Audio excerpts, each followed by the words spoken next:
Assalamualaikum warahmatullahi wabarakatuh. Teman, sahabat Abah Safwan dimanapun berada, semoga kita dalam keadaan sehat walafiat tanpa kurang satu apapun, dan kita tetap dilindungi oleh Allah Subhanahu wa Ta'ala dalam setiap langkah dan pekerjaan. Amin. Teman sahabat dimanapun berada ya, semakin hari mendekat pendaftaran calon presiden kita. Namun masih ada sampai saat ini calon presiden belum memiliki wakilnya. Kemarin sewaktu 33 belum memiliki wakil, semua ribut. Kenapa Anies Baswedan tidak berani segera menunjuk wakilnya? Kemudian terjadi desakan oleh AHY, minta kepingin jadi wakil, kalau nggak ngancam akan keluar dari koalisi perubahan. Ini memang yang namanya politik ini macam-macam. Tidak ada kesetiaan di dalam politik, yang ada hanya kepentingan. Dengan keluarnya AHY ya, ternyata fakta perubahan betul-betul berubah. Yang dukung Anies semakin banyak. Tetapi bagaimana yang orang selalu mendesak siapa wakil Anies, siapa wakil Anies? Kenapa hari ini dua pasang calon Prabowo dan Ganjar tidak memiliki wakil? Saya cuma ingin mengingatkan aja sama teman-teman, ya sama-sama kita diskusi, sama-sama kita pikirkan. Kita berbicara Prabowo. Prabowo ini adalah orang yang betul-betul dipersiapkan untuk mengganti Pak Jokowi. Katanya, harapannya, karena akan meneruskan seluruh program kerja Pak Jokowi. Jadi kalau ingin melanjutkan pekerjaan pokok Pak Jokowi, secara otomatis Indonesia nggak akan pernah berubah. Nasib bangsa Indonesia seperti yang kita hadapi hari ini dan kemarin. Nggak ada berubahnya, coy.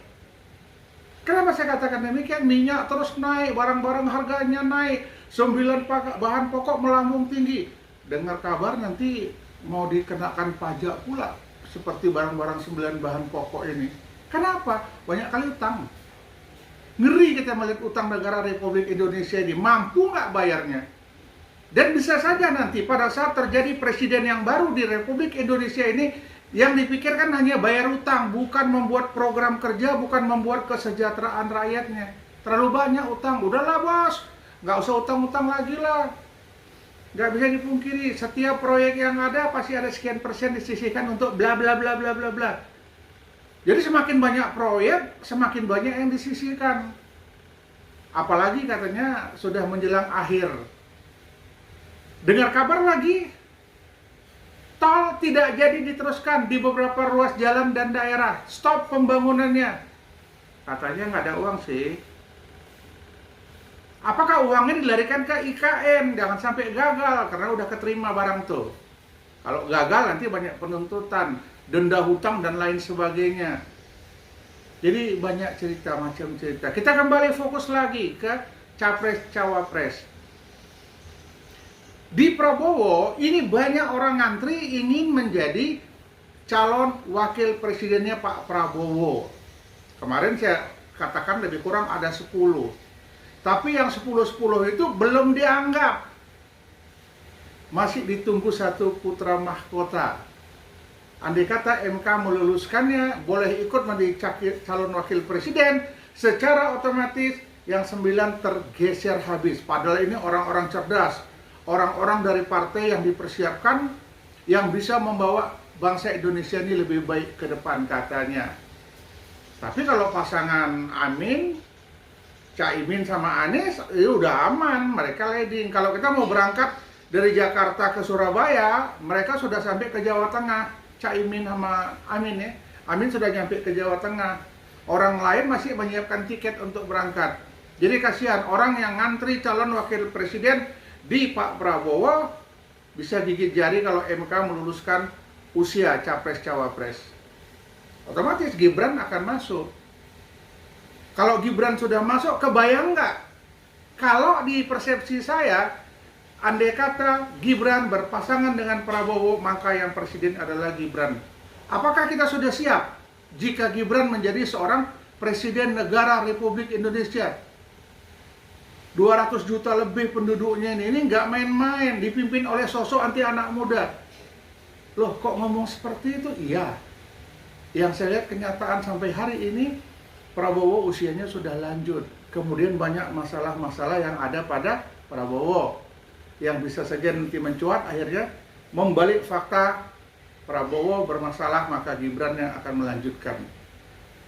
Pikirkan baik-baik. Apakah sudah siap kita dipimpin oleh sosok anak muda? Jika siap, teruskan, lanjutkan. Bagaimana dengan Ganjar Pranowo? Ganjar Pranowo akhir-akhir ini makin redup. Tidak disambut lagi oleh masyarakat yang ada di lapangan. Kalaupun ada, ya hanya seadanya. Beda dengan Amin dan Caimin. Dan juga pada saat kampanyenya Amin, Anies Baswedan dan Caimin, ini nggak perlu banyak biaya karena masyarakat sukarela, bahkan berani bayar dewe, bayar masing-masing untuk menghadiri kegiatan Anies. Nggak dikasih sembako, nggak dikasih baju, tapi orang ikhlas. Nengok wajah Amin aja kayaknya suatu berkah gitu. Masyarakat senang dan semangat kembali. Indonesia perlu sosok yang seperti itu. Masyarakatnya semangat lagi. Tidak sekarang, asik mikirkan utang saja. Anak baru lahir, sudah menanggung utang negara. Nggak cukup utang, naikkan lagi minyak. Kalau di zamannya Pak SBY dulu, minyak naik 200 rupiah. Menteri, ketua partai pada tangis menangis. Waduh, kasihan rakyatku. Minyak naik, bagaimanalah harga barang-barang mahal. Naik 200 loh. Tapi sekarang naik ribuan. Wajah sedih itu tak ada lagi. Yang penting ketok palu dapat komisi sekian. Teken minyak naik lagi. Nggak dikabarin, tiba-tiba aja minyaknya naik. Tiba-tiba tengah malam minyak naik gitu. Kalau dulu tidak diumumkan. Sekarang tidak, pada saat Pak tadi malam minyak udah naik. Kata, waduh ampun deh, ampun. Jadi teman, sahabat dimanapun berada, bangsa ini perlu perbaikan ke depan. Bangsa ini perlu perubahan ke depan. Janganlah dibebani dengan hutang-hutang negara lagi. Sedih kita melihatnya.